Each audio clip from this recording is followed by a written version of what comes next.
Hi and welcome to another Pick a Card general reading. So lovely to have you all here. I just want to start this video by thanking our patrons for supporting not only me on Patreon, but their support also allows me to continue to be able to make this many videos on YouTube. So thank you so much, all the patrons on Patreon, for your support. Now guys, today we are doing an gas up video, I guess is what I want to call it. A video to compliment you basically, which I do try to do in every reading. Some readings, I mean every reading, let's be real, I don't know what's going to come through. I'm just the channeler of the energy and I always aim to offer honest messages.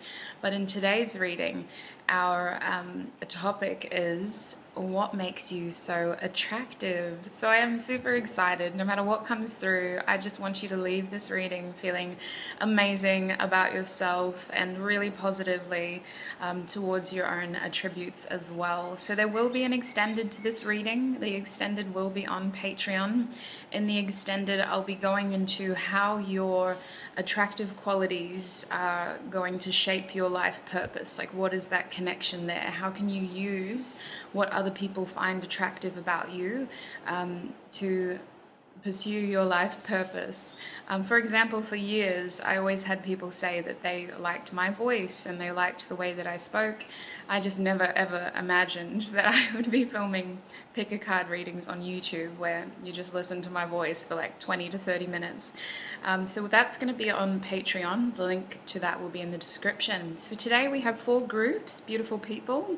Group 1, you have the rose quartz crystal. Group 2, you have the amethyst cluster crystal. Wow, that's like shining so well. Ooh, it's like, yes, let me tell you. All right, group 3, you have the pyrite crystal, also known as fool's gold. And group 4, you have the amethyst, oh my days, it's not amethyst, selenite crystal. Selenite crystal. Also, I am getting onto merch for Oh My Days. Stickers and t-shirts. I think that would be amazing. Alright, so those are the 4 groups. If you need more time, pause the video.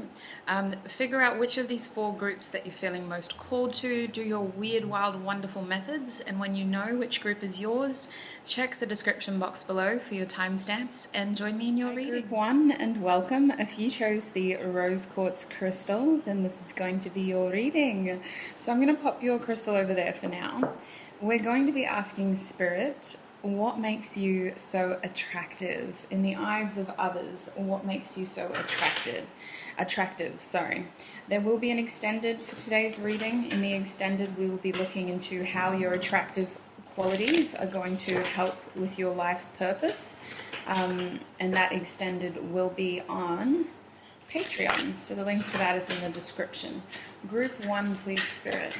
What makes them so attractive? Oh, straight off the cuff, we have the Page of Swords reversed. Interesting. Let me get all your cards out. We also have the Hierophant in the reverse. Oh, 2. We have the King of Cups reversed with the 2 of Wands. So bottom deck energy in the Inkromancy deck is Judgment in reverse. You have an interesting air about you, my group 1s. We have 2 major arcana here. So I've got Taurus and, oof, gosh, what is Judgment? I would say it's linked more to like Libra energy, but I'm not too sure about that. I kind of feel like also probably more Mercury than Libra. Anyway, you have this weird thing about you where people's first impressions of you are usually wrong, group 1. You keep people guessing is what I feel. Like there's something about you. There's a mystery to you. And it's kind of like people are too quick to label you, if that makes sense. Like I feel like you listen to a lot of different music or music that people don't think that you would listen to. Your interests are intriguing. You might find yourself taking on hobbies or just passing your time with things that not a lot of people are interested in. For example, you might like K-pop and not a lot of people who you associate with listen to that same kind of music. With the 2 of Wands here, I feel like you are a little bit of a trailblazer in some sorts. Like there's something that the way that you think that goes a little bit against the grain here. It's not a conformist way of thinking. You definitely think outside of the box and you challenge people to do the same as well. I feel like to you though, this is like a no-brainer with the Judgment card reverse. You're like, how can people not think like this? Like, how do you not see that? It's so obvious. And I feel like inadvertently, what you say has the ability to really awaken those around you. For you, it's just black and white. It's like, this is the way that it's meant to be. Like, for example, I feel that some of you are very passionate about social issues, or you're very passionate about, you just know what to say and when to say it as well, I feel. And for a lot of people, they don't really, like they haven't thought of it in that way. I hope that makes sense. With the King of Cups reversed, I feel like you are able to step outside of yourself in certain situations that would be usually very emotionally triggering in order to delve towards the deeper issue. So I feel like sometimes you're put in situations where it's quite scary, or it's quite triggering, or the emotional response might be to just scream, or to yell, or even just to cry. And even though that may be your first response, you're able to kind of step outside of that and go, well, listen, this is actually what we need to do.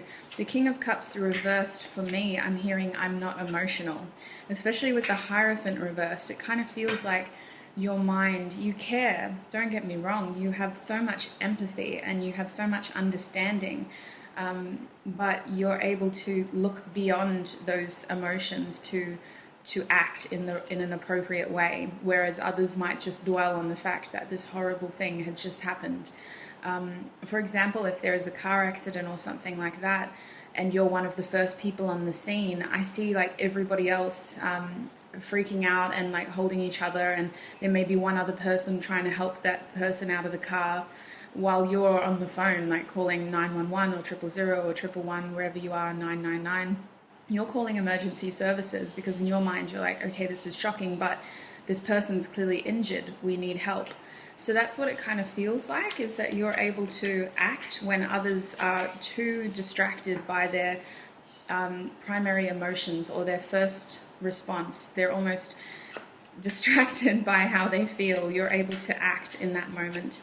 I also feel like you have a very interesting way of showing that you care about people.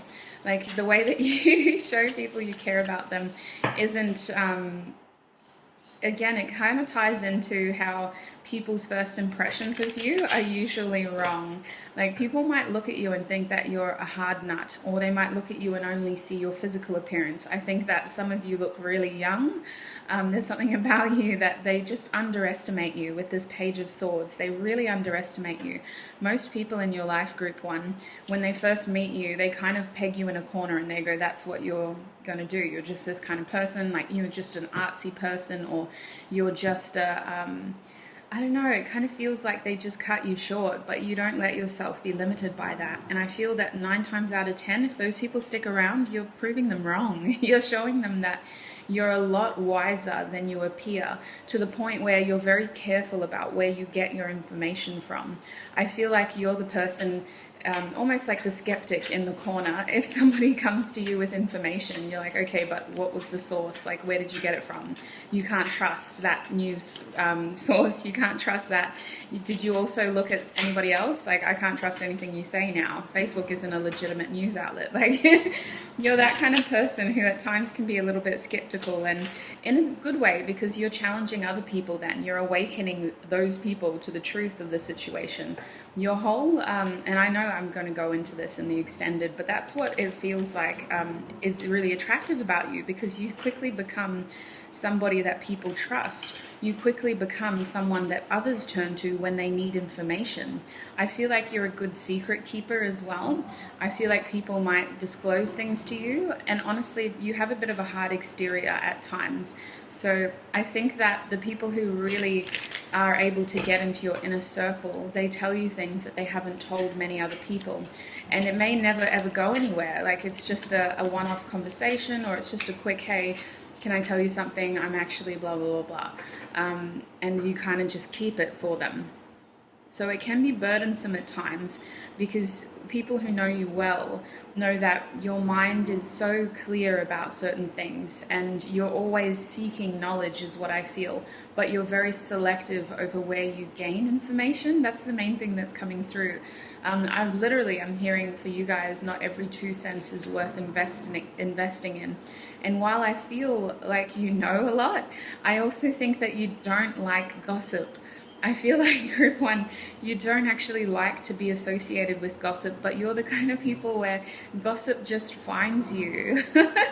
You're literally the kind of people, because people like to tell you their secrets, people like to get your opinion, people want to know like what you think, people want to know if you approve of their behavior with this daughter of wands, people want to know like what would group one say. Because I trust their judgment, I trust what they have to say. I also feel like for you guys, I feel like you have changed career paths a lot. Like you might have started off with a mentality of like, this is what I want to be when I grow up, and then it has consistently changed, or you have discovered other things about yourself and more so the world around you. You're the kind of people who are like seekers of meaning. You go out there to discover more about the world around you.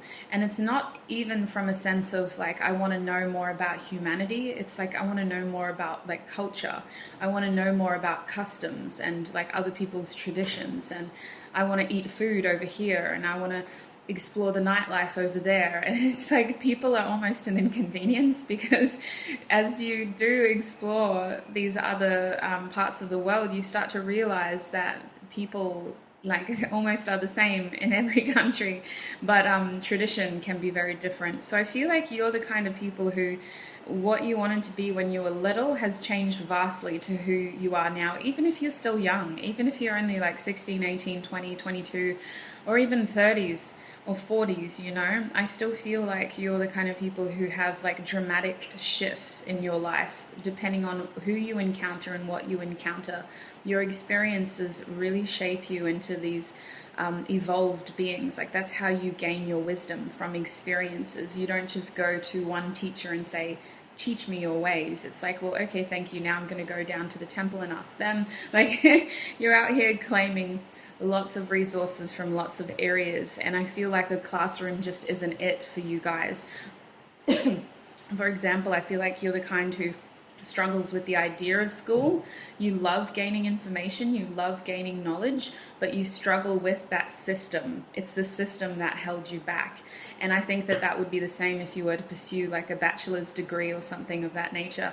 I think that you would love the aspect of learning knowledge and gaining information, but it's that system. It's the fact that the way that the lectures are set up, or the way that you submit your assessment or your essays, or just all of that is just too confining for you. It's not a creative space of learning, and you feel eventually that you could gain more experience by just being out there and doing things, especially with this Page of Wands. Coming back to other people coming to you to see what you think about things, I feel like you end up finding yourself in gossip, but you are also like the one who's telling people like, okay, this isn't good, or okay, listen, you're only human. Like people value what you have to say because you have a way of saying it that is precise but also soft. Like weirdly enough, with this Page of Wands here, I'm actually feeling a lot of compassion. And I think it's because we have the King of Cups on your spread as well. It really feels like, as harsh as your tongue can be, like you just say it how it is, you also have a lot of compassion. And these people come to you because they want to hear what you have to say, but they know that you're not just going to rip them to shreds. Like there's going to be a little bit of love there. There's going to be a little bit of understanding there. And I feel like your inquisitive mind aims to get like whatever information is necessary before delivering like a verdict. So that's interesting. The people come to you to be judged, basically, and they love it. Let's get some more cards out for you. What have I missed with the Hierophant card, Spirit? Interesting. In my hands, I have the 7 and 4 of Wands. Now, they were actually reversed, but I'm going to put them as I see them now. So what I feel here is that You guys, similar to what I was saying, there's something about you that just continues evolving. And I would like to say that that's the case for everyone. But for you, it's about passion. You are the kind of person who follows their passions rather than what society tells them to do. If you are passionate about something, no one can stop you until you find a new passion, for example. Especially with the Seven of Wands. I think people misinterpret that as you being someone who is fearless, and that's not the case here.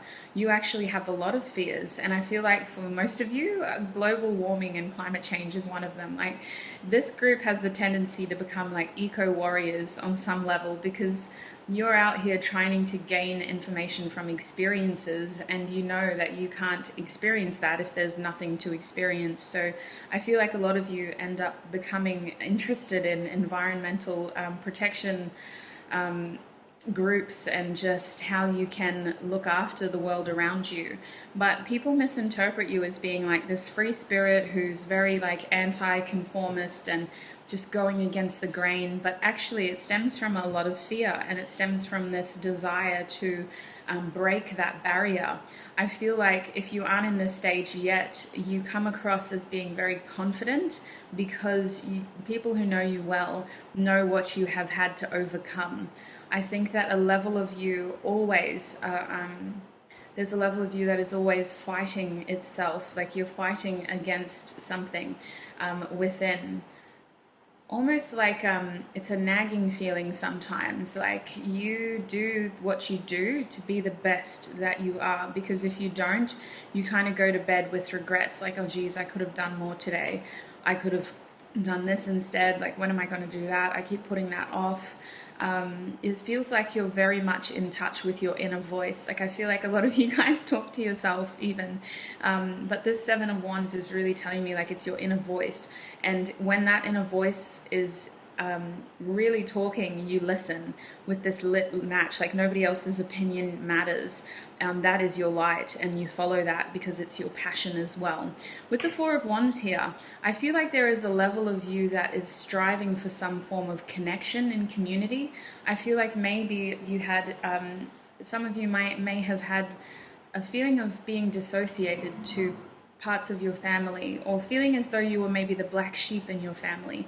It feels like some level of your home life it kind of triggered you to crave community elsewhere and to identify with other social groups or just other groups in society in general. Like I feel like if you liked heavy metal music, for example, it's not just about listening to the bands, it's about like going to gigs and meeting like-minded people and gaining a sense of connection there as well.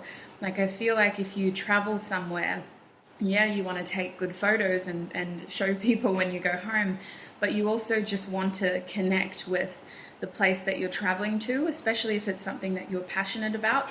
I see that if this isn't where you're at already, when you have your own money to spend on travel, like when your family isn't organizing it for you, for example, I see you going to places because you want to know something about that place and really just making the effort to gain the information that you need.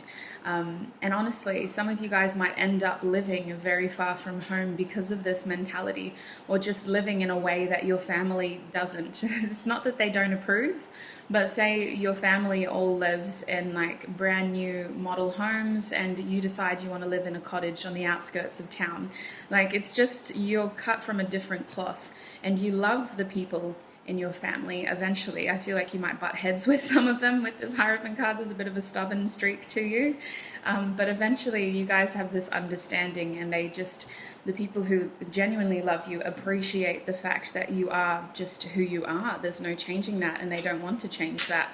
All right, so the King of Cups here, what have I missed there? We have the Daughter of Cups reversed. Yes, I'm hearing unapologetic. So you know how you have a lot of compassion? You have an unapologetic way of delivering your speech, in a sense that you make sure that you say everything that's need to be said. It's kind of this mentality of the moment is here, let's not waste it. Like you're very present when you're present. And it comes back to that emergency services analogy. Like in that moment, that's somebody's life on the line. Yes, it's fine to, one option is you could get completely rattled by what you were seeing and become a blubbering mess, or we could appreciate the fact that time is of the essence here and call emergency services. So with the Page of Cups reversed with the King of Cups, I really feel like you are very action orientated when it comes to these like high pressure situations, and you might be really good in retail jobs because of that, like handling people's complaints, because you are solution orientated. Like you get delivered a problem and you're immediately trying to decipher through the emotion in the issue to figure out how to solve it. Like somebody really heated could come to you ready to fight because of what they've experienced at the front counter of a major department store, and as the manager you are very quick to sort of calm them down by delivering solutions and just solving those problems. It really feels like your mind is able, and I think that's why, sorry, I'm jumping now, but I think that's why a lot of people mislabel you, because something about you gives them the impression that you're either unemotional or you're just not the way that they would have expected you to be, which isn't fair. The first impressions for you are usually wrong though, and it's not that case. It's just that when it comes to these situations, you like to be efficient, you don't like to waste time, and in your mind, like, this is a problem, it can be solved. Why are we focusing on the mess when we know how to clean it up, basically? And you have so much compassion, you have so much understanding, you have so much empathy. I just feel that people who don't know you that well, they just see you as someone who has a very hard exterior at times. Two of Wands reversed, upright, sorry. What have I missed there? So if I didn't explain earlier, the Two of Wands was giving me an energy of someone who desires to travel. In your younger years, you may feel, especially with this card, wow, that's really good. This is the Eight of Swords. So what I feel is that, like, in your younger years, or if you're put in certain situations where you're not able to express yourself, you start to feel very trapped. You start to feel very what's the word? I mean, trapped is probably the best word for it, but it's a sense of someone's taken your freedom and you need to break out of it. Like, you are the kind of people who are literally seekers of meaning. You were meant to explore this world. You were meant to explore your community. You're the kind of people who, you might have lived in the same town your whole life, but you will meet so many different people from that place that other people will never come across, you know. Most of you, though, you end up traveling, you end up wanting to learn more about other people, other cultures, other customs, traditions, because you don't feel satisfied with your own. There's something about the way that you grew up that is just doesn't feel like a sense of connection there. It doesn't feel like yours. Some of you, for example, even go back in history, and instead of, like, say your family are all Orthodox Christians or something, you go back and you decide, no, I want to be a pagan. I want to learn about paganism, and that's what I'm going to associate myself with, a Wicca and paganism.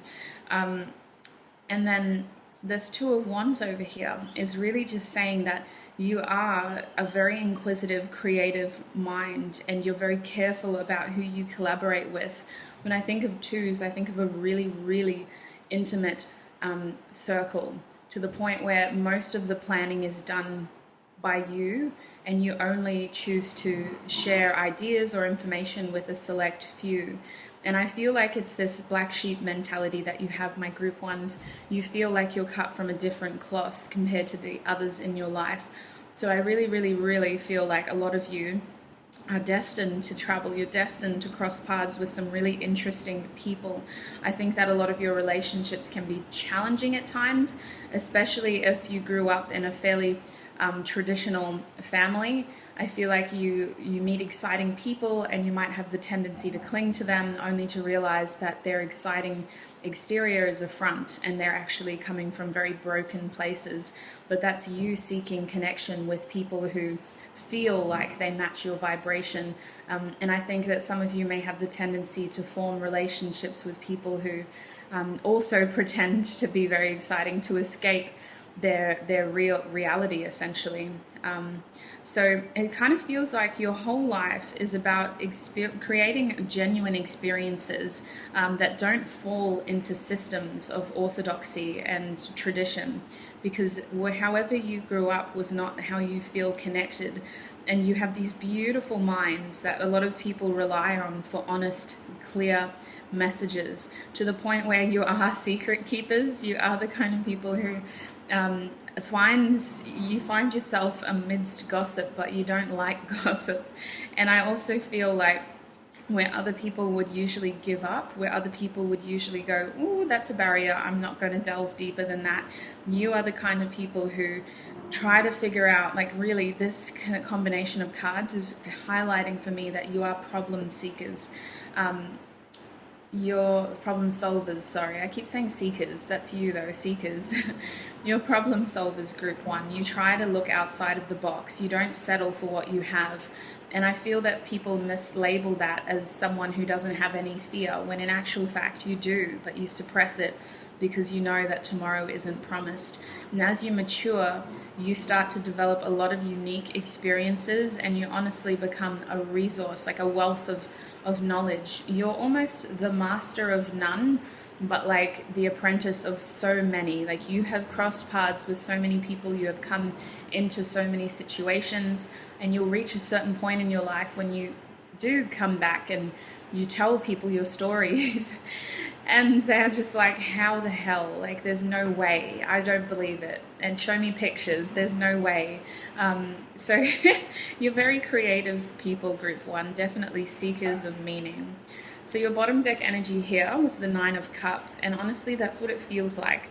In your younger years, you strive towards your passions. You're following what you are passionate about because you know that it's going to make you happy. You're out here trying to create a sense of fulfillment, a sense of emotional security. It really feels like you're striving for connection.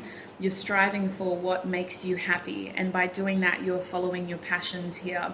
I also see you being very emotionally secure within yourself. Like, that is how your personality develops, despite who comes and goes in your life, despite what experiences cross your paths, because I feel like a lot of other people kind of bring their, bullshit into your life.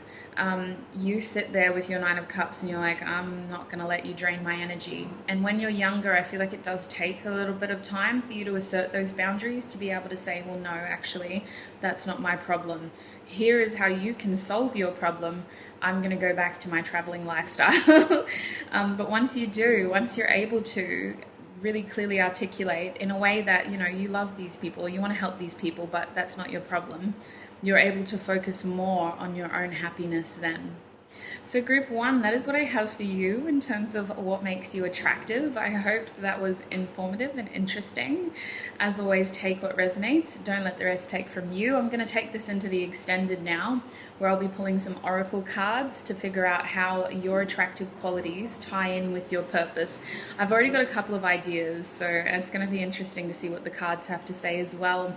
If this is where you are leaving us, then thank you so much for tuning in, and I can't wait to see you in another video. Bye! Hi group 2, and welcome. If you chose the amethyst cluster crystal, then this is going to be your reading. That is such a mouthful. Amethyst cluster crystal. That's wow. I've been learning Russian recently as well, and it's so crazy how similar some of the words are. It just goes to show English is just such a made-up language. It's just a medley of everyone else's languages. All right, what a side note. Oh my days, we're here for you, group 2. So in today's reading, we will be delving into what makes you so attractive to others. So I'm going to be gassing you up, group 2. Get ready. I hope you're cozy. I hope you're comfortable. There will be an extended reading today.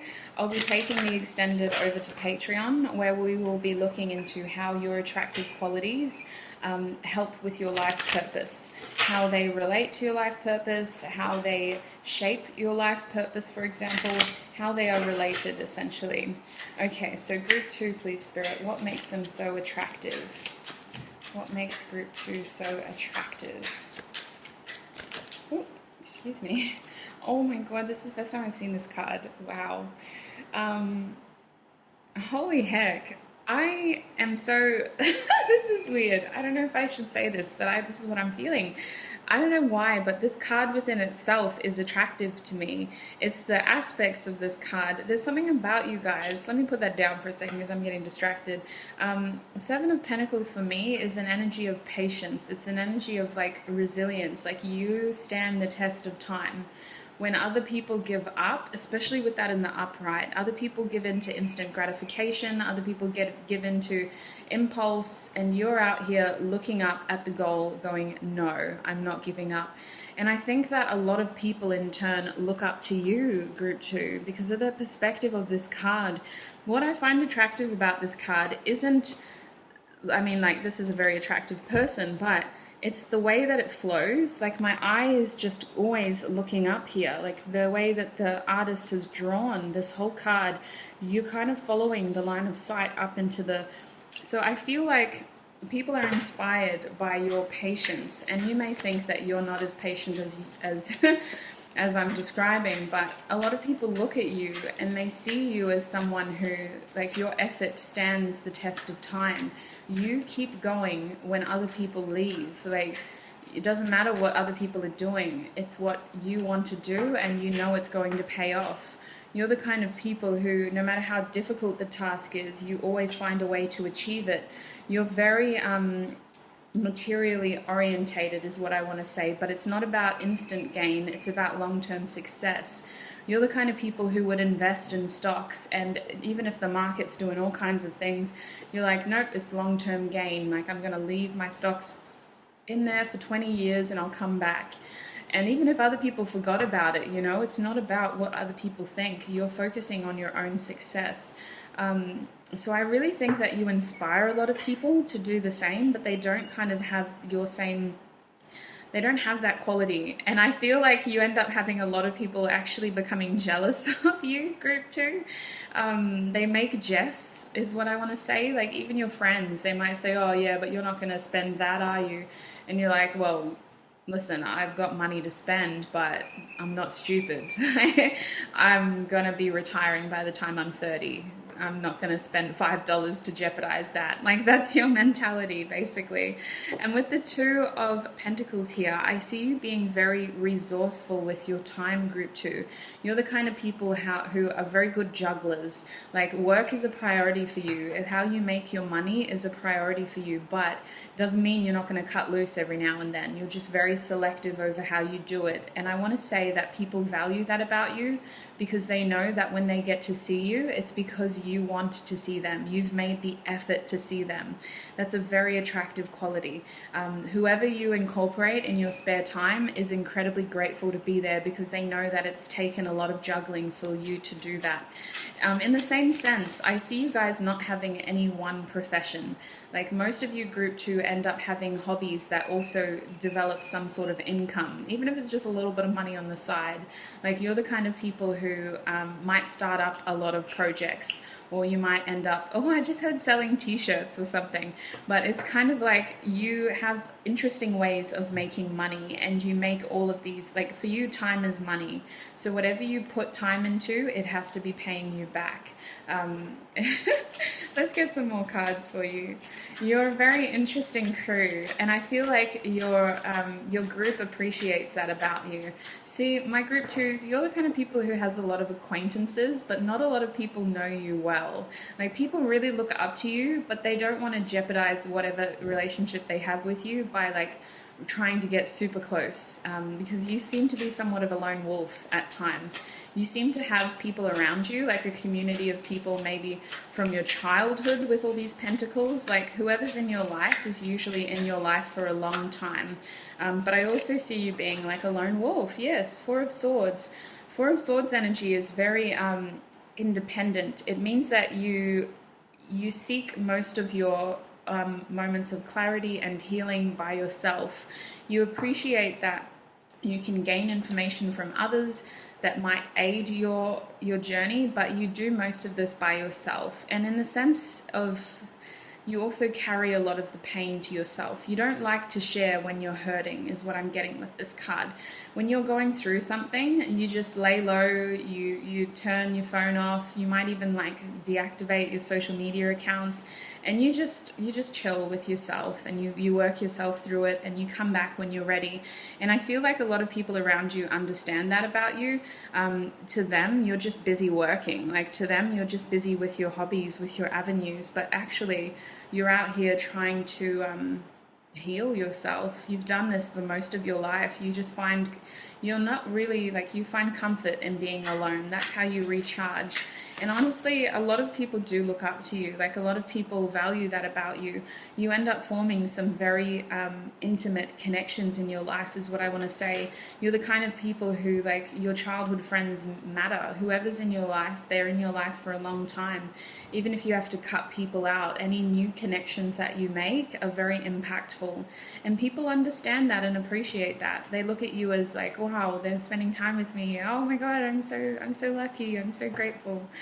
With the Two of Cups here, I see you having really, I want to say, like, okay, this is actually advice. It wasn't supposed to be, but it is.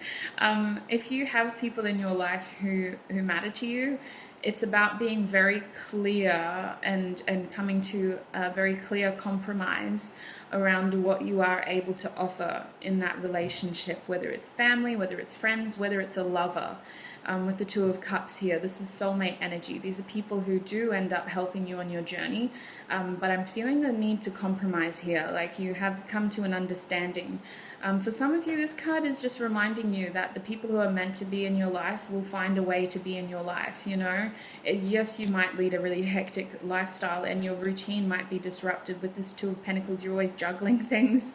You're always looking up and trying to, like, be the best person that you can be. You're here for the long term, not just like, how can I look really bougie right now? It's like, well, no, my goal is to retire by the time I'm 30. Like, I can compromise my 21st birthday for that. Like, I don't need to be dressed in Calvin Klein for my birthday.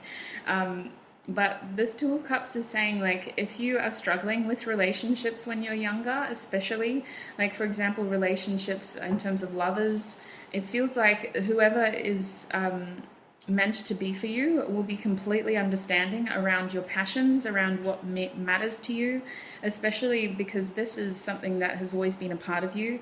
You are just like this. It's not a weakness, it's a major strength. And a lot of people look up to you because of that. They will understand that. If they're meant to be in your life, they are going to understand that, no matter how different they are. Because look at this, these two cups don't look the same. No matter how different they are, they will understand that. And that's something that's really lovely about you too, Group 2. You are incredibly understanding, is what I want to say. You may form strong opinions around yourself. You may form strong opinions in terms of how other people spend their time, in terms of how other people spend their money. But for the most part, you are an amazing person. And a lot of people want you in their lives because you not only inspire them, but you also have this really compassionate nature as well. You have a beautiful heart, is what I want to say, that not a lot of people get to see. And I feel like the people who do see it are very quickly aware that however hard your exterior is, you have a soft, ooey gooey center, my Group 2s. You are the kind of people who are very loyal, who are very committed.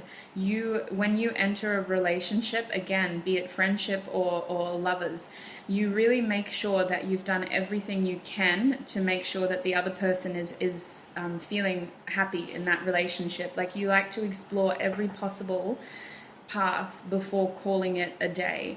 You're the kind of people who are very loyal. You have very strong hearts, is what is coming to mind for some reason.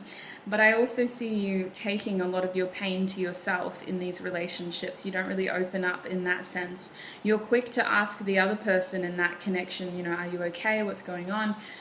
But you don't fully lean on them when push comes to shove, and that might be something to be aware of. So bottom deck energy in this deck is the Ace of Pentacles. You're out here getting your coin.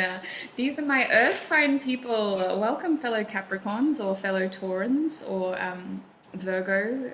I don't have Virgo in my chart. I kind of sometimes wish I do. I I sometimes wish I did. My brother is a Virgo, and I feel like I need that analytical mind in my life, but oh well. Anyway, the Ace of Pentacles as your bottom deck energy is telling me that you're really out here creating opportunity and success for yourselves. In fact, when you're younger, I see you like putting up with things, especially with that Seven of Pentacles. You put up with schools, or you put up with like apprenticeships is coming to mind.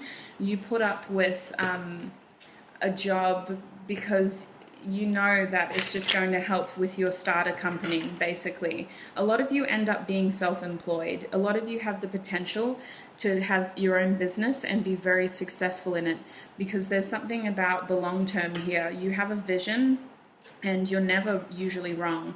Like, you may encounter obstacles along the way, the economy is fragile at times, but overall, in terms of long-term success, you're out here trying to create committed things, and that goes for every aspect of your life, my group twos. That's what makes you so attractive. You might end up being successful in your work, but also your relationships end up being successful because you're in it for the long term. Like, whatever hiccups happen along the way, however distant you need to be at times because you're being pulled in other areas, the people who matter to you and who you matter to them, does that make sense? Yeah. They put up with it because they know that you're a loyal person. You're going to come back when you're ready, when you're able to, when you have the resources to, when you're not that preoccupied with your other endeavors. And you just overall are a very committed person. Like, anything you start, you see it through to the end. So if this isn't resonating, this isn't your group, my sweets, this is very clear. This is very clear. These are my really dedicated, loyal people who are able to see a project from start till end, almost in a stubborn way. Y'all are stubborn at times, like to the point where other people jump ship and you're like, nah, I'm going to stick around. Like, I'm going to stick around and like, I've known the owner for a while. But also, I feel like you're a little bit mysterious at times. Let me get more cards for you before I just delve into other topics. But I feel like you're mysterious at times in the sense that you have a lot of acquaintances. I know I touched on this earlier. Who would like to be closer to you, but they just don't know how to be. And you're the kind of people who crosses into a lot of people's lives, but because of, like, it's not a matter of being actually mysterious, you're just really busy. Like, you just don't have the time to get to know that many people, and you don't feel invested in it either. If it isn't actually something that is going to help you grow, then why do you need to extend your social circle, you know? We have the Ace of Pentacles again. You guys, you're the breadwinners, group two. You're the ones who see things that other people don't in every aspect of life. You're the startup people, the entrepreneurs, the people who start something with the intent of blossoming it into a legacy. That's what the Ace of Pentacles is. And the thing is, everyone can have an Ace of Pentacles moment, but you're the kind of people, when push comes to shove, when that patience is really being tested, you don't give up. You look up and you focus on the vision ahead. And for you, it's 10 of Pentacles. It's legacy. It's retirement at 30, you know. It's making sure that your next generation are millionaires. Like, that's what it feels like. You're set up in this lifetime to make sure that your next generation eats well, to make sure that your current generation are all housed, to make sure that you're breaking family cycles. Like, some of you, this is first generation breaking out of poverty, you know, coming out of council or government housing. This is like goosebumps energy. You take the same opportunity that other people were given, but you feed it and water it into something that not a lot of people can pull off. And maybe you're in that challenging moment now with the Seven of Pentacles where you're feeling impatient, you're feeling frustrated, you're tempted to look at other people, you're tempted to compare yourself to others, you're tempted to look at how others are being instantly gratified, and you're feeling a sense of FOMO, like, oh, I'm so young and I wish I could just do what they're doing, but I got to stay focused, I got to stay focused. I feel like that's also why you need to distance yourself from people from time to time, because you in your heart know that this is what you were meant to do, but you do at times feel a bit guilty, I want to say, for not being able to spend as much time with loved ones honestly, it's no skin off their nose. If they are meant to be in your life, then they will appreciate this about you. A lot of everyone around you does look up to you, okay, group 2, they really do. As frustrating as it is, because they want to see you more, they do look up to you. And overall, you're focusing on your own happiness, which couldn't make them any more happier for you. With the 9 of Cups here, this is all about emotional well-being, is what I want to say. Making sure that you're really careful about who's in your circle as well. And that's what's really attractive about you. People look at you and they go, that is a strong person. Like, they know that they're not going to be able to get close to you because your boundaries are set. But they might still test you. I reckon you still have people who test you every now and then and who are like, hey, blah, blah, blah, blah. Like, they just try to get under your skin, group 2, is what I feel. Like, there are some snakes in the grass around you, but you don't let them come close. You're out here focusing on your own dreams with this 9 of Cups. You're making your wishes come true. You're focusing on how you can better juggle the resources that you have to create the reality that you want. That is like your goal, and you're trying to make yourself happy along the way. But I'm not gonna lie, my group 2s, at times I do see you getting distracted by your grind. You get distracted by your routine. I want to say that most of you end up getting very fixed on, like, not physical appearance, so to speak. It's not about like that. You're not very vain. It feels more so like health takes a priority because it's a part of the journey. Like, in order to do this, you got to be strong, or in order to do that, you got to be healthy, or in order to be able to work for like 12 hours a day, you just got to make sure that you're fueling your body well so that you're able to withstand that. Like, I see you just becoming very resilient in every sense of the word. Your hobbies may include you pushing your physical body to its limits as well, like doing a bit of CrossFit or strength training, or just like ridiculous amounts of swimming. Like, you might throughout your life take on these really crazy hobbies, like running marathons on the weekend, because it not only releases those endorphins and helps you feel good, but it's also testing your limits. And that is what makes you so attractive. You're always testing limits. You're always breaking barriers, and other people are looking at you like, how? Like, you and I went to the same school, we did the same thing, and you're out here like breaking barriers of success. It's really interesting. Not gonna lie, group 2. All right, so 4 of Swords. What have I missed there? Temperance. Yes, you have a lot of patience. You're definitely a lone wolf at times. I feel like you have a lot of patience around you. What makes you really attractive is that you tend to give people chances, group 2. And these are only the people who you are committed to, who you are very loyal to. You take a lot of the pain in these connections and you give people chances because in your heart, I feel like you have a good measure. Like, you guys have a good radar of who's worth investing in and who isn't. And unfortunately, every now and then you might be a bit wrong. You might have to face the fact that certain people's behaviors are fixed and it's up to them to change that. But for the most part, I do feel like Temperance here is telling me you not only have patience, but you seem to have a good balance within yourself. Like, you do tame your own demons, so to speak. And I feel like there's this weird sense of appreciation as well. It does leave you feeling bittersweet at times because you kind of wish that others were able to do this. Like, I think that you're the one helping a lot of other people at times. You don't mean to, and you really pull back when you see yourself becoming this emotional pillar for others because you know that you can't actually be as present as you would like to be. But when it does happen, you kind of have this moment where you're able to go, why is this always the case? Like, why am I always the emotional pillar? I wish someone would be my emotional pillar for a change.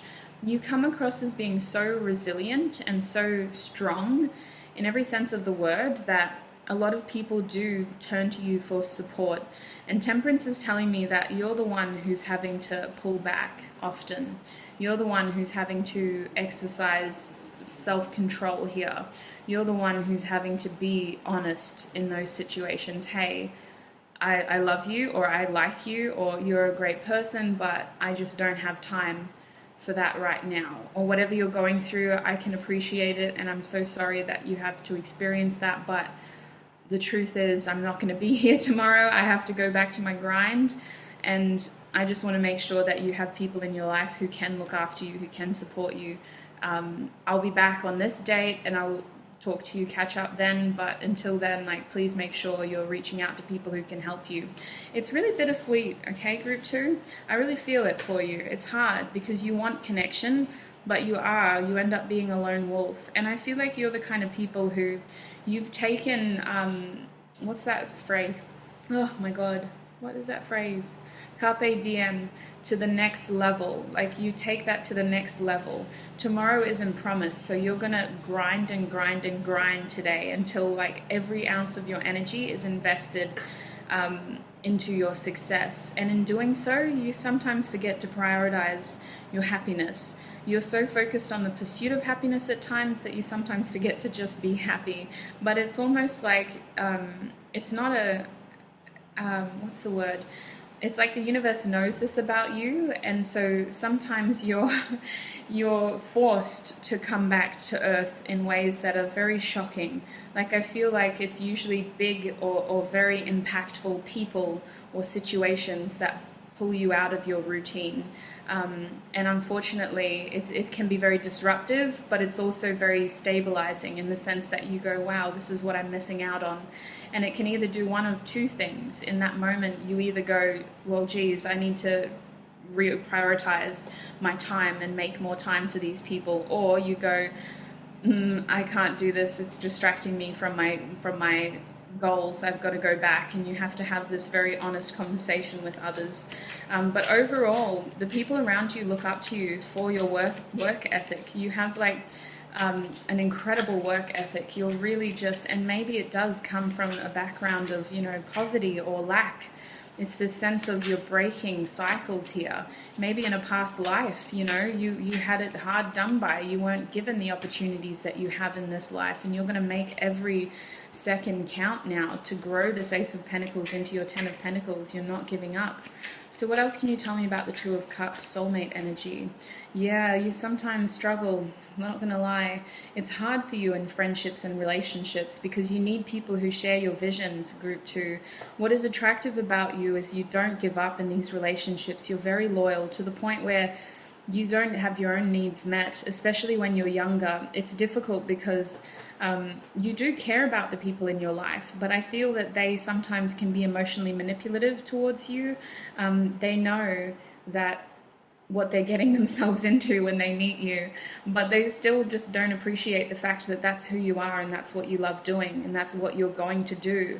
So I see you often having to be the bigger person and swallowing your pride in order to make them happy. And it's attractive, but it's at your own detriment here. So there's a lot of advice throughout your reading. Spirit wants you to know that the people who are meant to be in your life won't make you feel guilty for wanting to follow your dreams, group 2. The people who are your genuine soulmates will love what you're doing, will appreciate your vision, will share your vision, will want you to achieve whatever you can, whatever you want. They're not going to make you compromise your passions and your dreams or make you feel guilty. The people who are meant to be in your life will not be starting arguments with you for the sake of, you make me feel lonely, you're never here. Like, I think that in relationships, you're often made to feel guilty for not being available to the people who you're in these relationships with, but it's not about a sense of abandonment here. A sense of abandonment starts within. If that person is feeling abandoned, then it's not what you've done, it's something within themselves that is being triggered by your actions. And I think that the people who are emotionally aware enough to recognize that will eventually come into your life. But at times this is very challenging for you because you do have a beautiful big heart. We know that about you, and you're unfortunately having to be the bigger person in this situation where you're having to tell people the truth, you're having to exercise self-control, you're having to pull back and have these uncomfortable conversations when you see people becoming emotionally attached to you. And overall, this isn't supposed to be a limiting thing. It just means that you are aligning towards people who do share your vision, who are able to understand that. Like, there's nothing wrong. We only have one life with this consciousness, There's nothing wrong with making every opportunity worth investing in terms of our dreams and really trying to see how we can make our resources into something we've always dreamed of.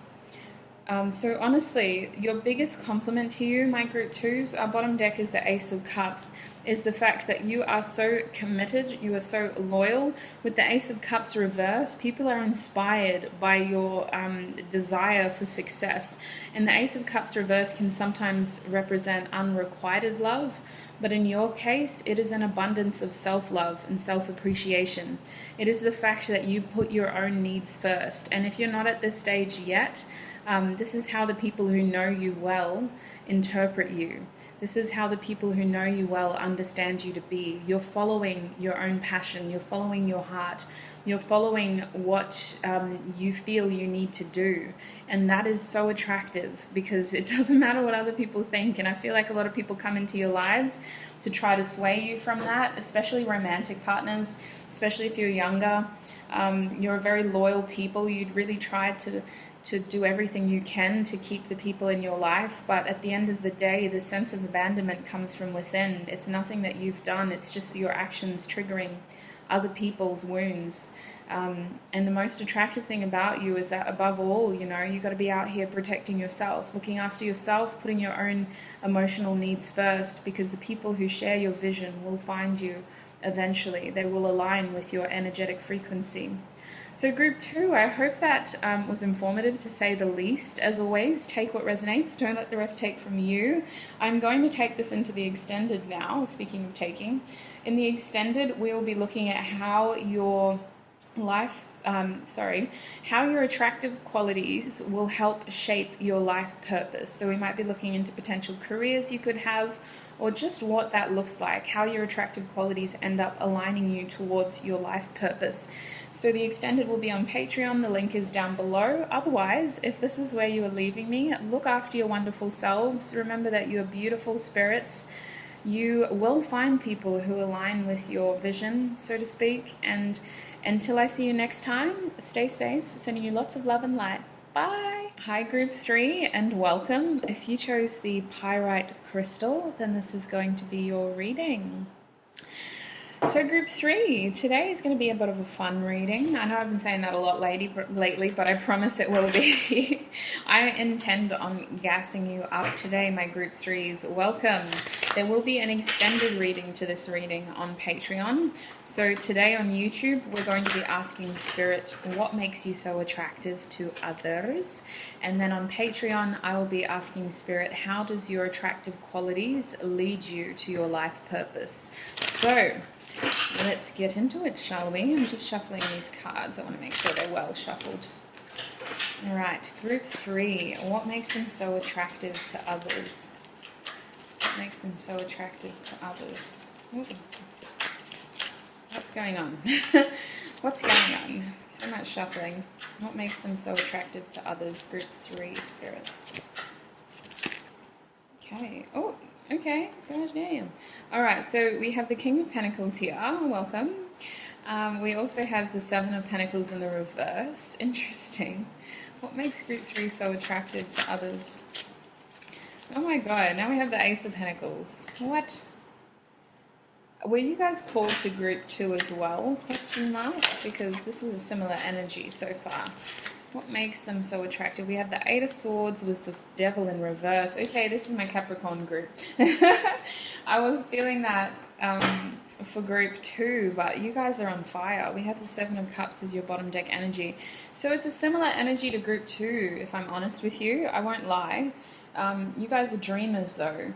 Yes, you have plans. Yes, you have like a practical vision. But you also are dreamers. You're out here living your dreams. I think that at times you get really confused by choice. You don't really know what you want to do in terms of a career. All you know is that you want to be successful.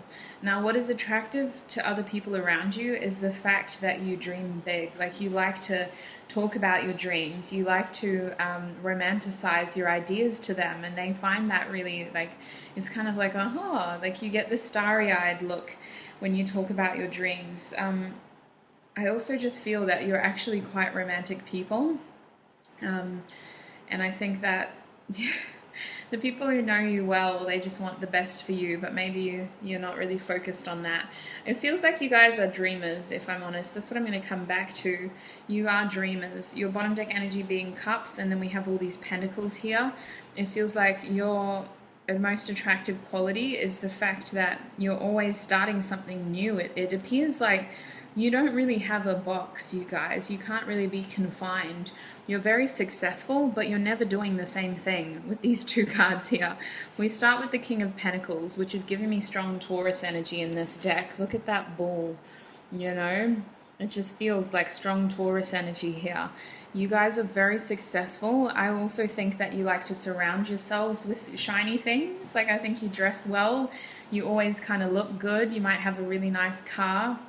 It just feels like your success is reflected in your appearance most of the time. I also feel that you're very comfortable, like you kind of have two sides to you. The people who know you well, they either see you like looking slightly busted or just looking incredibly like on fleek. Like there's no in between. You're either wearing like your like hair dyeing clothes, or like you're wearing complete like full beat, ready to walk the red carpet. Like whatever that is for you, you either look like a straight 10 out of 10, or you're sitting somewhere comfortably around the 4s and the 5s. For some of you, you either are always in exercise gear, or you're just like ready to hit town. That's what it feels like. Oh gosh. Now with the Seven of Pentacles reversed, what's attractive about you is that you kind of do your own thing here. You don't wait for other people to tell you what to do. Now this is weird because in the last group, Seven of Pentacles was there as well, but it was upright. And for them, it was about like, they are always looking up. They have a lot of patience. They do what they need to make their dreams come true. But for you, you kind of don't do that. You're kind of actually taking the easier route because you look ahead and you're like, wow, it looks like a really long way to walk. Where's the elevator?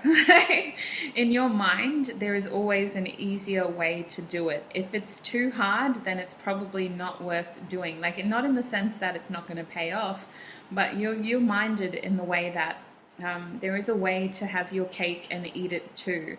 Like there is a way to be successful while also being able to spend a bit of money on the way. Like you are my flexing group is what I feel. When you make money, the whole world knows because you're wearing a new chain, you've got a new outfit, Instagram sees where you've traveled. Like, listen, I don't mean to roast you, but oh, this might be my group. I feel guilty now. Goodness. All right. So the Seven of Pentacles overall, though, is telling me that like you're not afraid to switch lanes. Honestly, you're not afraid to switch lanes. Sometimes you got to look around and go, actually, this is taking way too long, or actually, this just isn't working out as I thought it was. Like I thought I planted a cucumber and all of a sudden it's a watermelon. Like, excuse me, I need my veggies. I'm going to uproot this and I'm going to start something new. And that's what you do with this Ace of Pentacles. If it isn't worth your time and energy, you cut it down. And that goes for everything in your life. If you didn't realize that already, that's your workspace area, that's your study area, that's also your relationships. You very quickly become this person who, if it isn't serving me, I cut it down. And that's something that the people around you find attractive because it inspires them to kind of do the same thing as well. Other people aren't as ballsy as you. Other people aren't as sure as you. You know that this isn't going anywhere, so you're just going to bow out. Whereas the people around you wait another 5 days or another 5 years. And then they realize, damn, I've wasted my life in this situation now. With the Ace of Pentacles here, you aren't afraid to start new things, and you don't start whimsically. Like, yes, you have dreams, yes, you have fantasies, but when you start something, you start with every intention of developing it into something successful, whether it's a relationship, whether it's a job opportunity, or anything, honestly, a hobby even. There is usually a rhyme and a reason for why you are starting these things. You like to put your energy into things that matter. I feel like for you guys, one of your mantras might be like making memories with people who matter, putting effort into things that matter, spending money towards moments that matter. Like, you guys aren't afraid to do these things. You almost have this appreciation that the universe has your back. You know, if it's meant to happen, it's meant to happen. Otherwise, I've got the money today. I want to spend it on the people I love, or I want to spend it on this experience and creating this special moment for myself and the ones around me.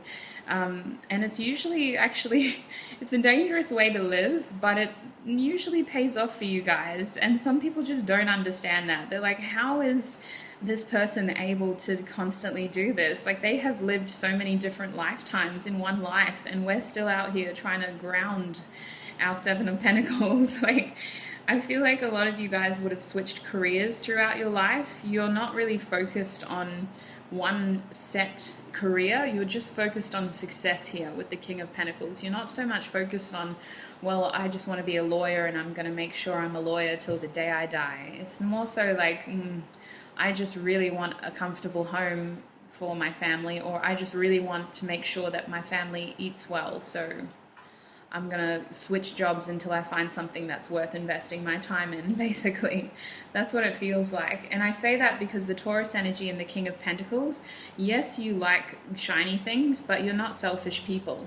You look after your own. You look after your family, whether you have like your own children and a partner, or you're looking at your siblings, you know, you're looking at your parents. You're looking at your close friends who are basically family. If you eat, they eat. You know, it's that mentality. You're very much providers. You look after your own. And everything you do has to be worth investing in, because you're not just factoring yourself here. You're factoring in your family, whatever that means for you. Now, over here with the Devil reversed and the Eight of Swords reversed, what is so attractive about you is that, okay, you guys, this didn't really come through in any other groups, but you guys are very physically attractive. Whether you believe that or not, there's something very intriguing about you and your looks. You kind of do things differently to the groups of people around you. Maybe you're from a different background. There's something about you that just is exciting to look at. You might have piercings, for example. You might have tattoos. You might dye your hair weird colors. You might have all of the above. You might wear different clothing, or clothing that has a lot of swear words on it. And people in your community don't usually do that because they're afraid of getting frowned upon. I feel like your physical appearance is attractive because it's different. But aside from that, also with the Devil card reversed and the Eight of Swords, I feel like you have had to overcome a lot. Like, some of you guys have had to overcome addictions or really toxic situations. You've had to overcome things that other people might have been in, and it could have broken them, you know? These situations, if somebody else experienced that, it would have broken them. It would have turned them into a blubbering mess, is what I feel. And yet you're out here overcoming and actually coming out even better on the other side, if I might say.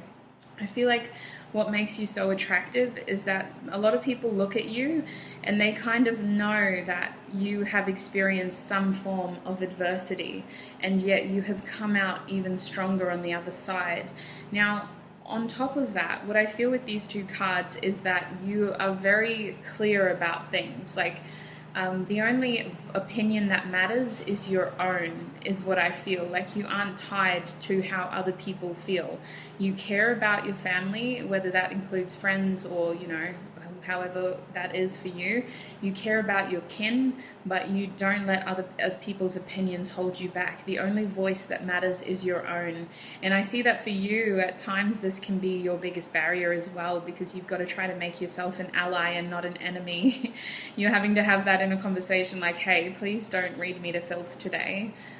We just need to make it through the day. But for other people, they know that about you. They know that, you know, your inner voice is the one that matters here. You are your worst enemy and your biggest ally. It's like other people can't even touch you with these two cards. You're bound to your inner voice here. It sometimes feels like you're a really fun person to be around, but you're also a hard person to get to know at times too. Like, I feel like a lot of people like to spend time with you, but you don't always say how you feel with this card. You kind of internalize a lot of your deeper thoughts. I feel like a lot of people come to you for their deeper thoughts, but I feel like you're usually not the one who's divulging a lot of information to them. I also feel like with the Devil card reverse, you seem to help other people out of tricky situations. Like, because you look so secure, because you look like you have a lot of success, like because you have had to recreate yourself so much, other people look at you and they go, how can I get there? Like, I'm not at where I want to be either. I'm trapped as well. I need to break out as well. I've done everything that I can. I've really tried to do what you've done. I've tried to rip my plant out and it's still growing cucumbers. Like, I've really tried to do what you've done. Like, how can I do it? Like, I see you guys being a voice of guidance to a lot of people as well. And at times this is a compromising position to be in, because you're out here just trying to make your dreams work. And I see you needing to constantly reevaluate your circle and your relationships to decide whether this person's asking too much from you. In fact, you're the kind of people similar to, I think it was group 1, who seem to have like a lot of acquaintances, but you don't have a lot of close friends. Like, you like to keep your circle small because you do really like to take care of the people who are in your circle. And if that circle gets too big, then you suddenly find yourself running out of resources here. You suddenly find yourself having to flip the switch and pull that plant out in order to start something new. I feel like if you aren't in this position yet, a lot of you will hit a point where you're really you've really mastered like relationships, if that makes sense. Like, people might vary, but you know when to pull that out. You know when to go, nah, not worth my time anymore. I'm not going to pursue that anymore. That person doesn't match my needs. That person doesn't meet my expectations. I'm not going to continue that anymore. Now, I'm also going to be getting other tarot cards to clearly delve into this energy. We're just going to be clarifying each of the cards basically to see if there's anything that I've missed. So the Queen of Pentacles, what have I missed there, Spirit? For group 3, what makes them so attractive? Group 3, what makes them so attractive? We have the Ace of Wands. Ooh, okay. So with the Ace of Wands here, what I feel is that I mean, listen, it's under the King of Pentacles. You are destined to be successful in your lifetime. And the fact that you're not afraid to pull the plug really shows me that it'll lead you to something that is worth investing in. You are very material, but you're also very expressive. And I think that you should be following your passions. I know that I've said this to a lot of groups already, especially if you're one of these people who watch all the groups, but with the Ace of Wands here, all the false starts you've had in the past leads you towards this one opportunity that is meant to ground.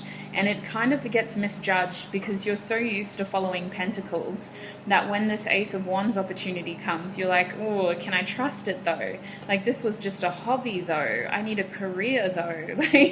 But actually, that's what is happening here. All these false starts were leading you towards this passion, this creative endeavor. And for some of you, it's a hobby that ends up grounding into a career, or it's some sort of thing that you never would have expected yourself doing, and it leads into a career. That is how you will gain your success. Now, what is attractive about that is the fact that you've bloody done it. Like, other people look at you and go, wait, they did what? Like, when last time I saw them, they were working at the supermarket. Like, where are they now?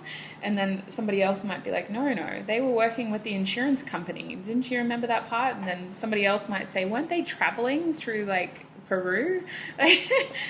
Who is this person? Like, to the people around you, you have lived so many lifetimes, and it's very inspiring for them. What is so attractive about you is that you're not afraid to follow your passions, and other people look at that and go, wow, like, oh my gosh. And I think that this is something that you possess within your soul. Like, it's not just, oh, I was young and I had the time and the money, so I decided to go to Peru.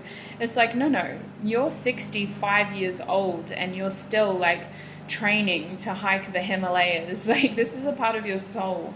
You are just the kind of people who reinvent yourselves so many times throughout your lifetime, and that is incredibly attractive. It's inspiring, to say the least. Now, what have I missed with the Seven of Pentacles?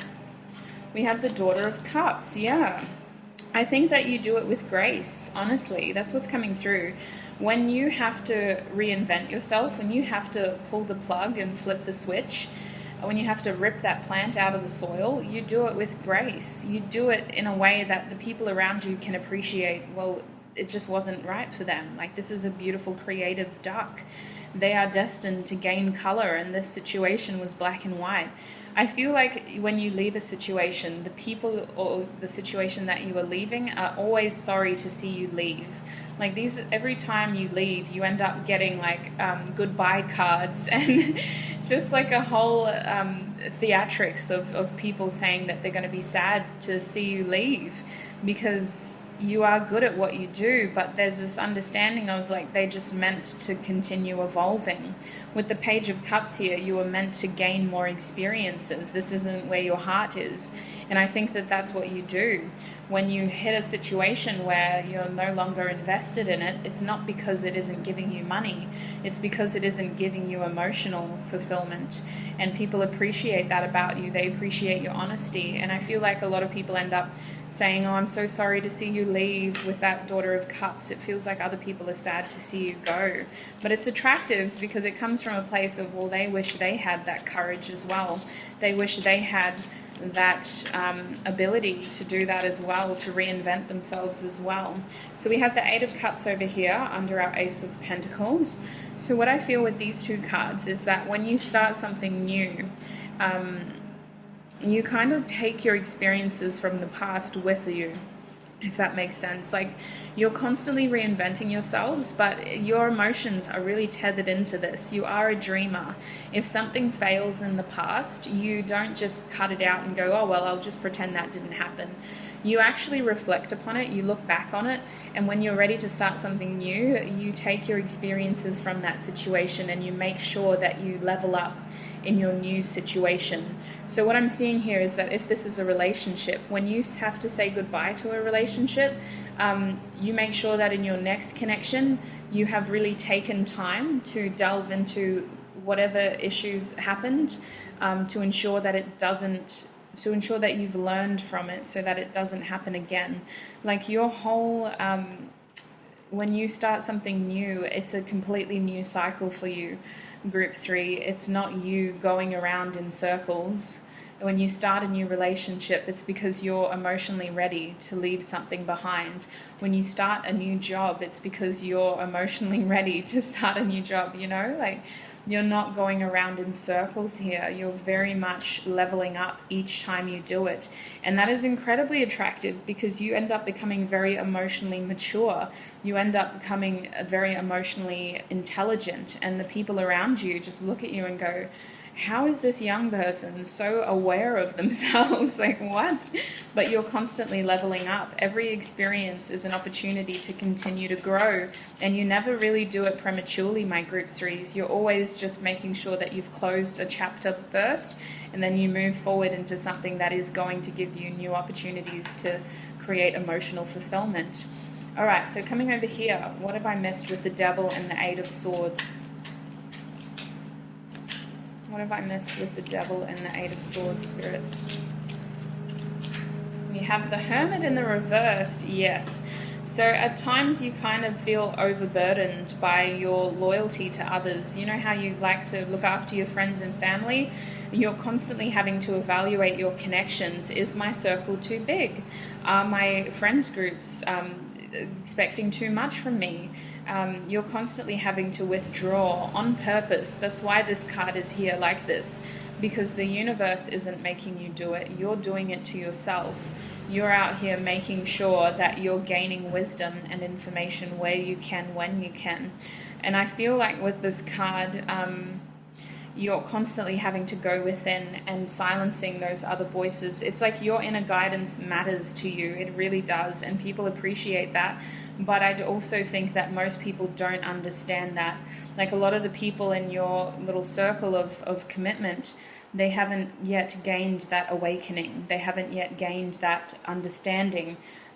They haven't learned how to trust that inner voice in the way that you have.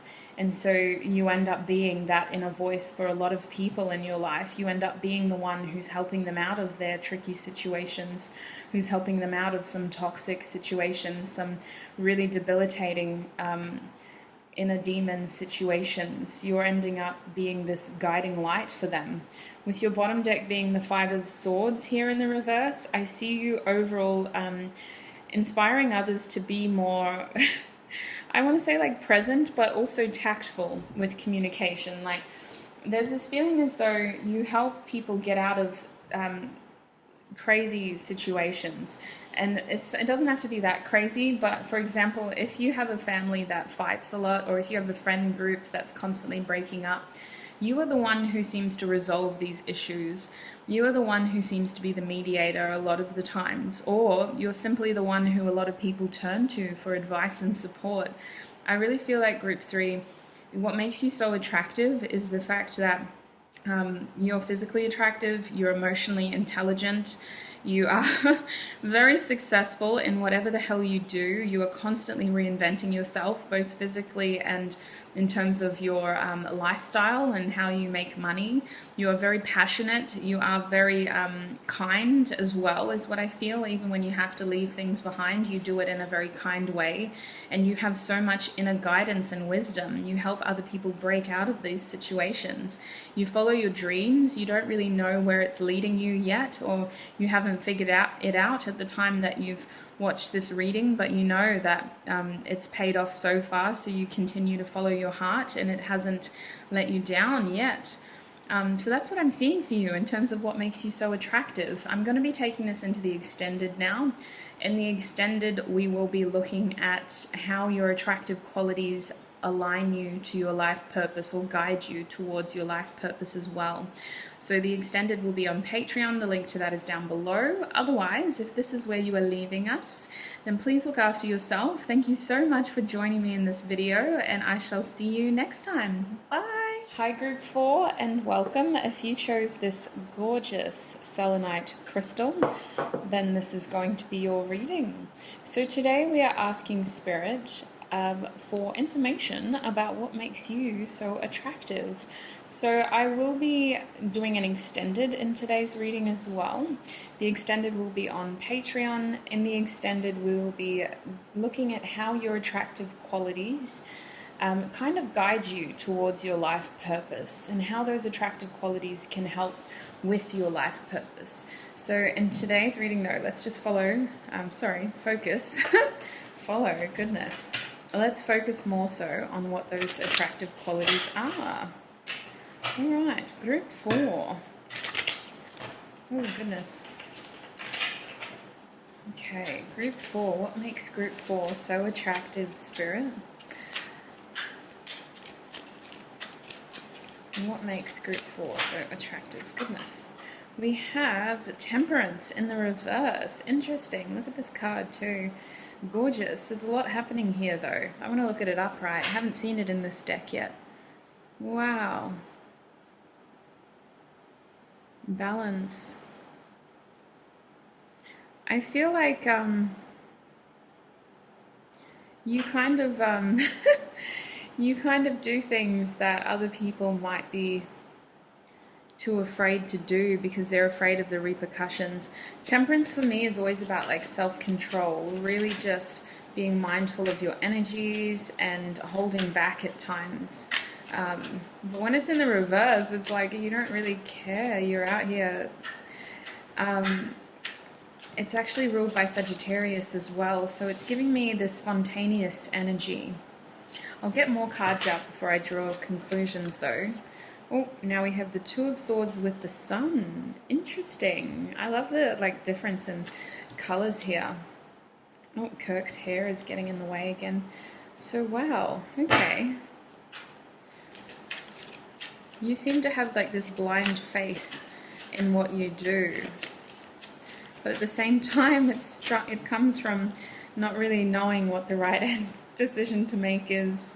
With this Page of Swords here, you're a curious being. Your bottom deck energy is the Five of Cups reversed. It's quite nice in this deck too. Alright, I'm going to put that over there. Let's just get that out of the way. Okay, so what I'm picking up for you, group number 4, is that you have this ability to kind of just do whatever it is that you want to do. Maybe some of you guys do have tempers. You seem to react out of impulse at times. And a lot of people think that you do these things blindly, but I want to say that in some instances, because when you're younger, I feel like it is impulse, but as you get a bit older, it's really actually just your intuition making the choice for you. With this Two of Swords here, I feel like what looks like a blind decision is actually you just trying to not overthink the situation. It's almost like at times in your life when you're really struggling to pick a side, you're really struggling to figure out left or right. Is it black? Is it white? The choice is almost made for you, and you follow through by acting upon that impulse.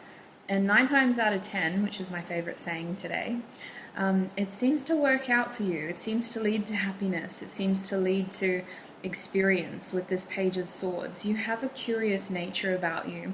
I feel like you're the kind of people who ask other people how they are before they ask you, if that makes sense. Like, even if you consider yourself to be quite introverted, I feel like most of the conversation with you, Group 4, is about you asking about the other person. You're not really here to talk much about yourself. You're more so wanting to learn more about the other people in the conversation. And with your bottom deck energy being the 5 of Cups, it really feels like a lot of your outlook on life in terms of how people perceive you is that you were very optimistic. You come from a place of between the Sun and the 5 of Cups, focusing on what you do have rather than what you have lost. You're very much, oh my God, and we have Sagittarius energy. Yes, you are the optimist. You are entirely optimistic. And I think that a lot of people look at you as leading quite a carefree lifestyle at times. You're a bit blasé. People don't really understand how someone can be this blindly optimistic, but that's not the case. It's not that you do these things blindly. It's you following your guidance in one way or another, making the easy choice by not overthinking the situation, because that's when you are faced with confusion. Some of you guys might be Pisces, but I'm getting like a strong, I'm getting strong Leo, strong Sagittarius energy here between the Sun and the Temperance, But I feel like, yeah, the people around you are so attracted to you because you are optimists. You make the best of every situation. You seem to have this beautiful light around you, and you make people feel good about themselves. You're constantly trying to keep the conversation going in a social setting, even if it's not serious conversation as well. With that Page of Swords, we're not like quizzing people. We're not like, okay, where did you go to school? Okay, what happened after that? And why didn't that go ahead, and why did that relationship break down? It's not like that. It's just like you're curious about people and you make people feel recognized. Group 4, I feel like you tend to at times really take over in social situations, and people kind of strive to be in your light. They want to be around you. They want you to recognize them. They want to be in on your jokes. If you make a joke, they want to know why. Like, how can I laugh with them? Like, you very quickly seem to have a following of people around you wherever you are, even if you're not like the main instigator. You almost are labeled as the main instigator though. I feel like you have a very fiery side to you though. I'm picking up a temper for some of you. You have a fiery side that a lot of people wouldn't want to cross. Like, there's a seriousness in your eyes. Look at this woman. There's a seriousness in your eyes that people just know, yes, you're optimistic, but you still aren't a force to be reckoned with. You still are a force to be reckoned with? Yeah, that's what like, wait a minute, I'm contradicting myself there. So I feel like a lot of people know you, or they feel like they know you, especially after they first met you. You have this ability to make people feel comfortable around you. You have this ability to help people overcome feelings of loss is something that I'm getting as well. Like, you have a very nurturing, comfortable nature. And it's not in the sense that like, people don't need to have these deep and meaningfuls with you. It's just the energy, the space that you hold around you is very healing. It's very light. It's very optimistic, for lack of a better word. It really feels comfortable, and you radiate this sense of happiness, even on your worst days, is what I want to tell you, group 4, because I know the Sun card in this deck is a bit of a bittersweet card. It represents the happiest card in the deck, and yet look at it. It's terrifying. The colors are so dark. It's an eclipse. So while your inner self is going through extreme pain or changes or conflict, or just, I'm not having a good day, I have a very low mood, your outer self is really just playing this optimistic, happy, fun person who's striving to make everyone feel comfortable. And I think that really shows, like, people really appreciate that about you. That's something that the people who know you really well are constantly checking up on you about, like, hey, listen, we love you, you're amazing, and we thank you for everything that you do, but you don't have to be the one to carry us. Like, you don't have to be the one to make us all feel overly confident here. By all means, make sure you're looking after yourself as well. And I think that's where this is a little bit of a bittersweet feeling. Now with the Two of Swords here, I really feel like at times, I just got an energy. You guys are very physically attractive too. Like, it's your personality. Your shine is very attractive. You guys tend to have a lot of admirers. I also think that you present as being very extroverted at times, and people can come onto you very strong. Very, very strong. I think that some people, like, it's unwarranted sometimes. You're just like, hey, I'm just here for a good time. Like, stop it. Stop it. I'm just a happy person. I'm not out here flirting with you. Like, don't cross my line. But yeah, with the, where was I picking that up? With the Two of Swords, sorry. With the Two of Swords, I feel like at times you seem to be, there's this energy of, like, you can't make a decision. There's this energy of sometimes you struggle to see through things. But ultimately, that is your biggest strength as well. I think you're the kinds of people who, if you are faced with an important decision, instead of acting impulsively or immediately, is what I want to say. My cat is chasing a lizard in the house. Oh, he's got it now. Goodness. Sorry, coming back to the reading. Instead of acting immediately based off your initial impulse, I feel like you like to sit with whatever information that you have. It's not like you're expecting more information. It's just that the universe has a way of making it very obvious to you as to which choice to make. And some people get frustrated with that. Some people are like, excuse me, no, we don't have time. Like, you need to hurry up. And they can't understand why you do that. But I think that you have a very keen intuition, in the sense that that's your way of waiting for another sign as to which choice to make. And usually what will happen is it'll be very obvious. You give yourself a time frame, and within that time frame you're going to receive a very obvious signs around you as to which choice to make. Now, it's almost contradicting our Temperance energy here, because our Temperance energy talks about a lack of control. It talks about, yes, the lizard got away, I'm so happy, sorry. It talks about a lack of control. It talks about a sense of, yeah, like it's like a spontaneous energy.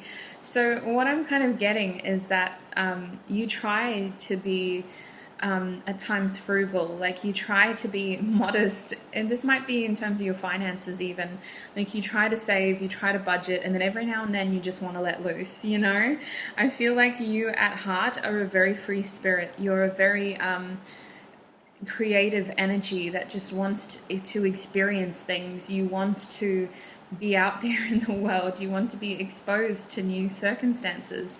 And I feel like at times your intuition is really calling you in and trying to tell you, hey, give yourself a bit of time. Don't make a big decision yet.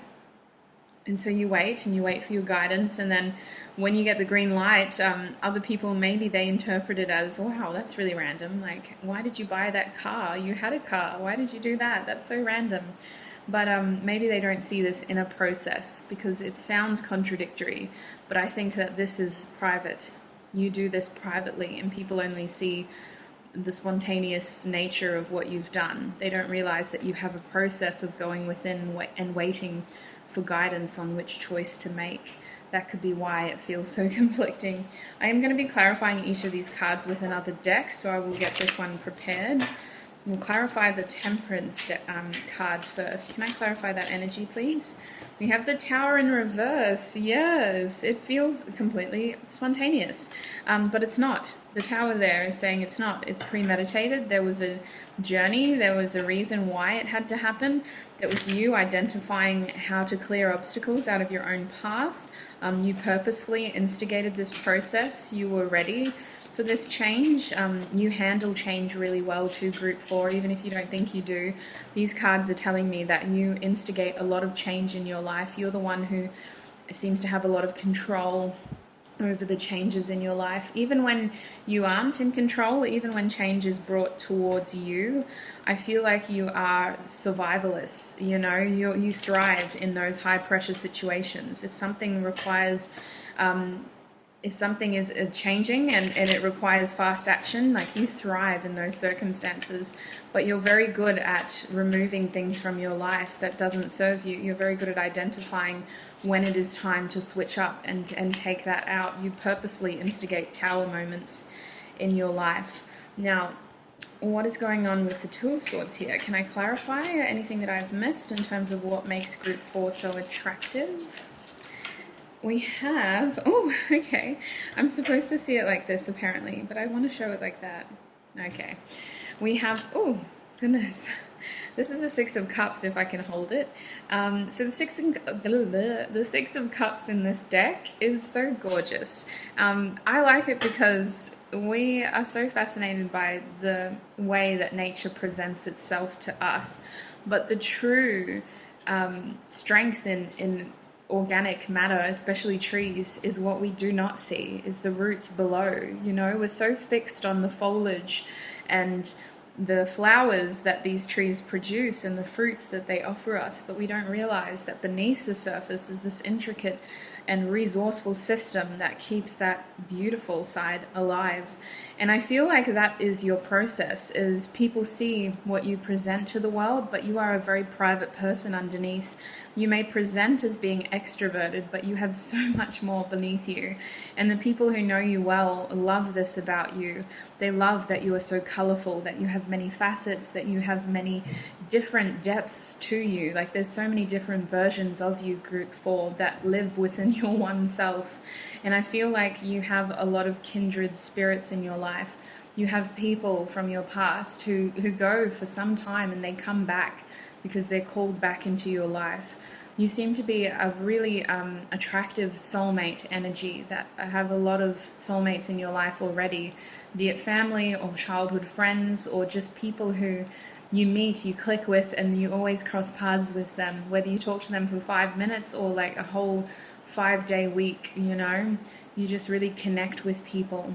And I think that people appreciate this. The ones who genuinely love you, they appreciate the fact that you are a private person and that you do your best thinking by yourself. They appreciate the fact that while you're good at handling the unexpected, you do also have your own process, your own way of doing things. I also feel like you do have a very creative side to you that requires privacy. Like, you don't like sharing that side with a lot of people. It's your form of expression. I think that when you're faced with problems or when you're faced with some pain, you prefer to go within to deal with that pain by yourself. You don't really like projecting that out there, you know, whereas others might like to post, you know, all over social media, this is the drawing I did today. You're not that kind of people. Even if you are artists, I feel like your really vulnerable works are very private. They're very much yours and yours only, and you may choose to share it with the people who you care about, with your kids if you have some kids. That's just what I'm getting, is kids with the Six of Cups, something about children. Some of you may have had kids when you were very young with the Two of Swords and the Six of Cups. I feel like most of your decisions are very selfless. Like, it's hard for you to be selfish is one thing that's coming up. That's something that seems to be a part of your life purpose, though, if I'm honest. Like, I'm picking up on this need to gear your happiness towards your own expectations, because you seem to be the entertainer. You seem to be someone who others fall on when they need support in in group settings, or it's just like you seem to be everyone else's sunshine. So at times you struggle to focus on your own happiness. So we'll see what comes out of Patreon with that, but I do feel like you have a lot of kindred souls in your life, and people just find themselves being attracted to your nature, because you have this beautiful optimistic energy. Now I want to clarify the sun, speaking of optimistic. What is going on with the sun? What have I missed? What makes group 4 so attractive? Okay, we have the 9 of Pentacles and the 3 of Pentacles in the reverse.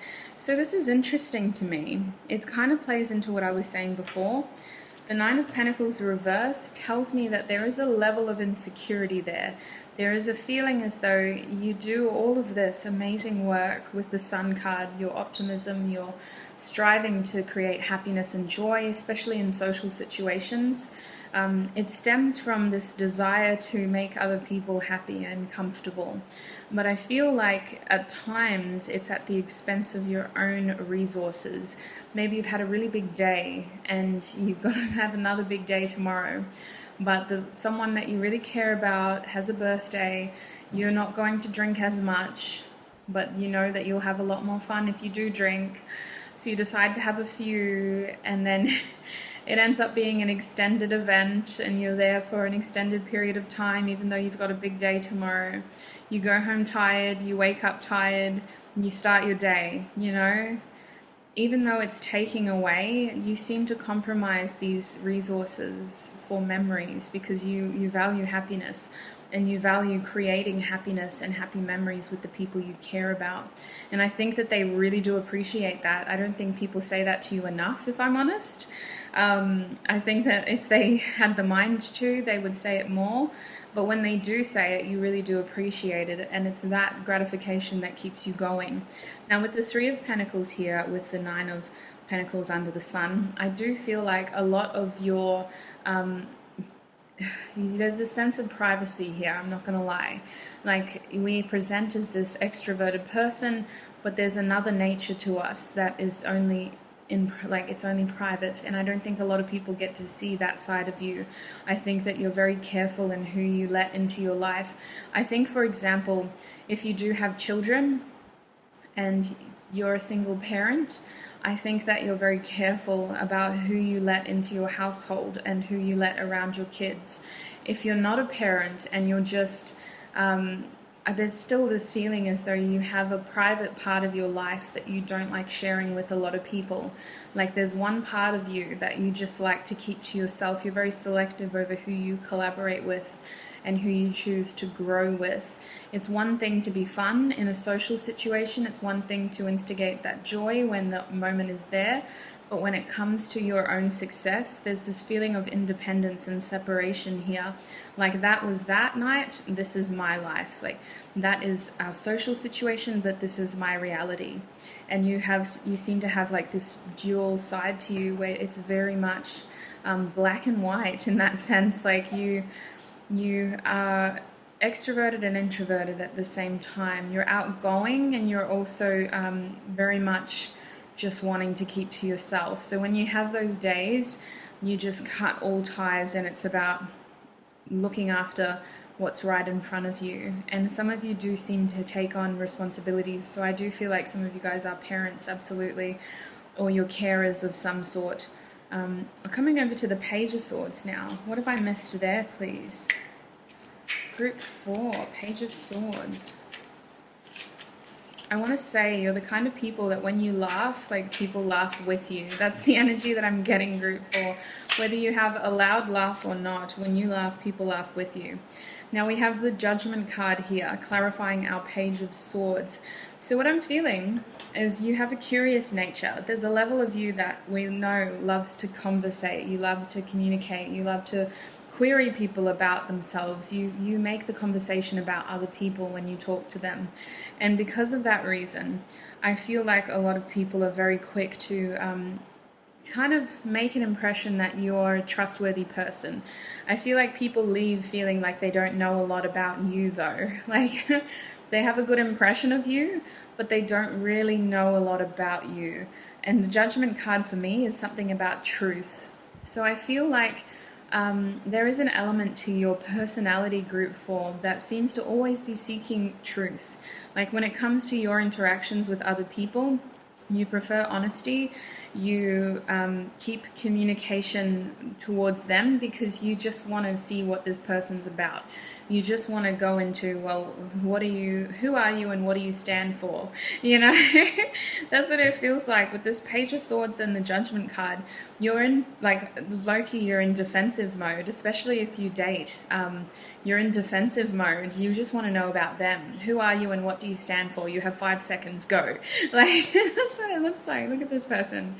You have 5 seconds or I'm cutting your head off. Like, no, but I think you're actually a really nice person to talk to. I just think that when you conversate with new people, there is a level of skepticism there. And I think it does stem from genuinely feeling hurt by people in your past, but other people do pick up on that and they kind of walk away going, who are they actually? Like, I just told that person my life story. Who are they? I think if you do enjoy drinking, I think that you're a social drunk. Like, you're the kind of person who just loves talking. You just walk around talking to people all night. That's what the energy that I'm getting. But the Page of Swords with Judgment is really just standing out to me. You seem to be a little bit of a beacon in uncomfortable social situations, and people kind of follow. They're like, oh, I'm just going to see what group 4 is doing. If they're in an awkward setting, people end up following you and trying to copy you and what you're doing. So your bottom deck energy is the 3 of Wands. So in terms of what people find attractive about you, there's this sense of they kind of, it's weird. Okay. I just heard they kind of know what to expect. So I feel like the people who know you well, you kind of wear your heart on your sleeve. Your emotions are transparent. Your desires in terms of what you need to keep you happy, what they should be doing to keep you happy, it's very obvious. You're very clear in how the people around you can support you. But I also I got a sense of like interchangeability here. So maybe your mood changes very quickly, group 4. For whatever reason, I do feel that some people in your life do have to walk around on eggshells around you from time to time. You're giving me temper energy again. Like, I feel like you guys do have a temper. Now, the other thing about the 3 of Wands is there's an element here of waiting for investments to come in or investing energy. And I feel like group 4, because this is reversed, there's no waiting with you. It's very clear where people stand with you. You know, you're not about ulterior motives. You're not about deceitful or false impressions. You're very transparent. You like to be completely upfront. The energy that you give is given so freely, in a way of just proving exactly who you are and what you stand for, which is why you value when other people do the same. I feel like with the 3 of Wands, you are givers. You are very much givers to the people you care about. You invest a lot of time. You invest a lot of energy. At times, Spirit is saying too much. You're very compassionate people, and you always give, especially to the people that you love. So group 4, that is what I'm seeing for you in terms of what makes you attractive. I'm going to be taking this into the extended now. In the extended, we will be going into how your attractive qualities help align you towards your purpose. And if you want an update on my cat and that bloody lizard, I will let you know that the lizard is living comfortably on my lounge while my old man cat is sleeping. Completely unaware of the fact he has mild forms of like dementia as well. So he's completely forgotten that he was chasing a lizard, and now I have to try to get this lizard out of the house. Oh, God. Anyway, thank you so much for stopping by, group 4. If this is where you are leaving us, then sending you so much love and light on your journey, and I shall see you in another video. Bye.